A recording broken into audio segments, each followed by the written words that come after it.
ইরাকের পূর্বাঞ্চলীয় শহর কুতে ঘটল এক ভয়াবহ ট্র্যাজেডি। সদ্য চালু হওয়া একটি হাইপার মলে লাগা আগুন কেড়ে নিল অন্তত 50 জনের প্রাণ।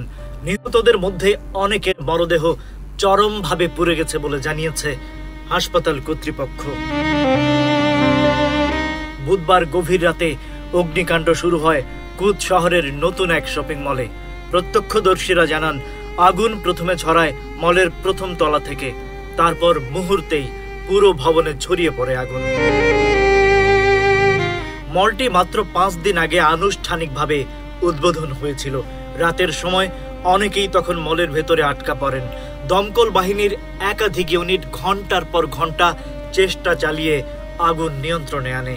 অ্যাম্বুলেন্সে করে আহতদের হাসপাতালে নেয়ার দৃশ্য চলে ভোর 4টা পর্যন্ত। আহতদের মধ্যে বেশ কয়েকজনের অবস্থা আশঙ্কাজনক। ওয়াসিদ প্রদেশের গভর্নর মোহাম্মদ আল মিয়াহি ইরাকের রাষ্ট্রীয় বার্তা সংস্থাকে জানান, এটি অত্যন্ত মর্মান্তিক একটি ঘটনা। এখনো অগ্নিকাণ্ডের কারণ নিশ্চিত নয়, তবে তদন্ত শুরু হয়েছে। প্রাথমিকভাবে ধারণা করা হচ্ছে মলটিতে অগ্নি নির্বাপন ব্যবস্থা পর্যাপ্ত ছিল না এবং সেটাই এত বড় ক্ষয়ক্ষতির পেছনে অন্যতম কারণ। গভর্নর এরই মধ্যে ওয়াসিদ প্রদেশে 3 দিনের রাষ্ট্রীয় শোক ঘোষণা করেছেন। এছাড়া মলের মালিক ও কর্তৃপক্ষের বিরুদ্ধে আইনগত ব্যবস্থা নেয়ার ঘোষণা দিয়েছেন তিনি।